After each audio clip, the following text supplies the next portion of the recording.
আপনাদের সকলকে আমি একটি বিনীত অনুরোধ করতে চাই, করব সত্যি? আচ্ছা, কি সেই বিনীত অনুরোধ?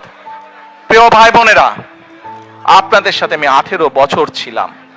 বিভিন্ন সময়ে বিভিন্ন অনুষ্ঠানে অনেক মানুষের সাথে দেখা হয়েছে।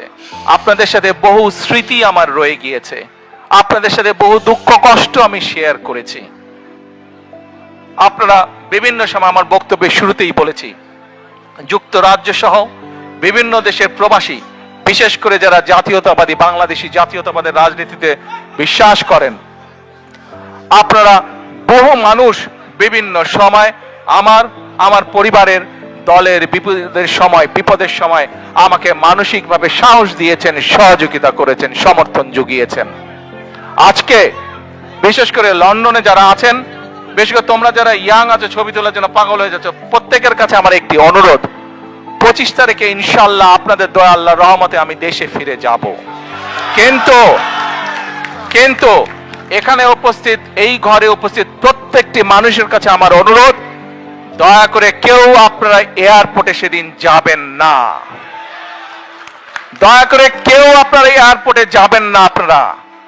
কারণ এয়ারপোর্টে গেলে একটি হট্টগোল তৈরি হবে এবং মানুষ জানবে যে এরা সব বাংলাদেশি, এবং দেশের সুনাম নষ্ট হবে, দলের সুনাম নষ্ট হবে।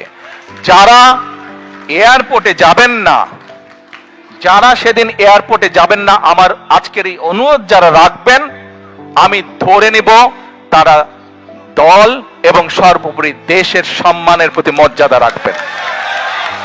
আর আমার মানা করা সত্ত্বেও, আমার অনুরোধ করার পরেও যারা যাবেন, আমি ধরে নিতে বাধ্য হব যারা ব্যক্তিগত স্বার্থের জন্য সেখানে গিয়েছেন। প্রিয় ভাই বোনেরা, সকলের কাছে দোয়া চেয়ে যাচ্ছি, আপনারা দয়া করে দোয়া করবেন, দেশনেত্রী খালেদা জিয়ার জন্য দোয়া করবেন।